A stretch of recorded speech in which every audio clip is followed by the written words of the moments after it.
Hi hello నేను మీ doctor Lokeshwari paediatrician Sriramachandra children's and dental hospital. మనం స్పేసర్స్ గురించి మాట్లాడుకుంటా ఉన్నాం కదా. చాలామందికి ఈ మధ్య ఫ్యాన్సీ ఏంటంటే వీజింగ్, కాఫ్, కోల్డ్ రాగానే ఇంట్లో నెబులైజర్ తీసి కరెంట్లో పెట్టి ప్లగ్ ఆన్ చేసి నెబులైజర్లు పెట్టేస్తున్నారు పిల్లలకి. అది సేఫ్ కాదు. నెబ్యులైజర్ అనేది ఓన్లీ హాస్పిటల్ బేస్లో ఆక్సిజన్తో మాత్రమే పెట్టాలి. నెబ్యులైజర్ అనేది ఎవరికైనా హైపోక్సీమియా, శాచురేషన్స్ తగ్గుతూ ఉండేటప్పుడు హాస్పిటల్లో యూజ్ చేసేది నెబ్యులైజర్.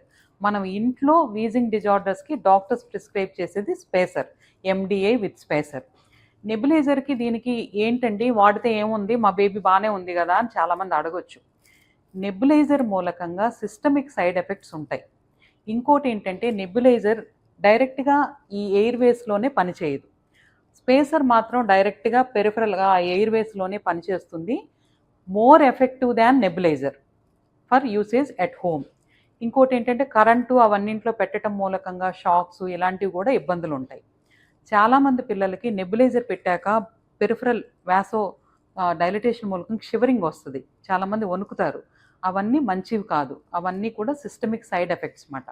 కొంతమంది హార్ట్ రేట్ పెరగటం, తల తిరిగినట్టు అవ్వటం, కళ్ళు తేలేసినట్టుగా చేయటం ఇలాంటివన్నీ కూడా చేస్తారు. అందుకని నెబ్యులైజర్ ఇంటి దగ్గర వాడకూడదు. ఓన్లీ డాక్టర్స్ హాస్పిటల్ బేస్డ్లో మాత్రమే వాడతారు. దీన్ని మీరు గమనించగలరు. ఇంటి దగ్గర వాడుకోవటానికి డాక్టర్స్ చెప్పినట్టుగా స్పేసరు డోసుల్లో జాగ్రత్తగా వాడండి. సో మనం ఎండిఐస్ స్పేసర్స్ గురించి మాట్లాడుకుంటా ఉన్నాం కదా. చాలామంది పేరెంట్స్ ఏంటంటే ఈ మందు అయిపోయిందో లేదో మాకేం అర్థం కావట్లేదని తీసుకొస్తూ ఉంటారు. ఇవి మీటర్ డోస్ ఇన్హేలర్స్ అంటారు, వీటి పేరే అది.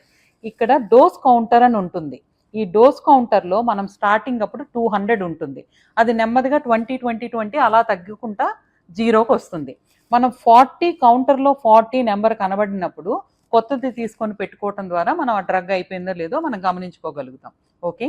ఇంకోటి ఏంటంటే ఇందులో మాస్క్ ఇస్తున్నారండి, మామూలుగా ఇస్తున్నారు, ఎట్లా వాడాలి ఏంటి అనే కన్ఫ్యూజన్ కూడా చాలామందికి ఉంటుంది. సాధారణంగా 6 years లోపల పిల్లలకి స్పేసర్ విత్ ఫేస్ మాస్క్ అయితే వాళ్ళు కంఫర్టబుల్గా దాన్ని తీసుకోగలుగుతారు. ఓకే. 6 years పైబడిన పిల్లలు డైరెక్ట్గా మాస్క్ని తీసేసి డైరెక్ట్గా దీన్ని నోట్లో పెట్టి కూడా మనం పఫ్స్ ఇచ్చినా కూడా వాళ్ళు తీసుకోగలుగుతారు. 10 years 12 years పిల్లలకి సింకో బ్రెత్ అనేది ఇంకోటి ఉంటుంది. దాన్ని మళ్ళీ మీకు తెలియజేస్తాను, చూద్దాం. ఇంకోటి ఏంటంటే ఈ స్పేసర్స్ ఇచ్చిన తర్వాత చాలామందికి టంగ్ అంతా కోట్ అయ్యి ఒకలాంటి డిస్కంఫర్ట్, టేస్ట్ సెన్సేషన్ డిఫరెంట్గా ఉంటుంది. అందుకని ఈ ఎండిఐస్ ఇచ్చిన ప్రతిసారి కొంచెం నీళ్లు వేసి పుక్కిలిచ్చమని చెప్పండి. ఓకే. Thank you.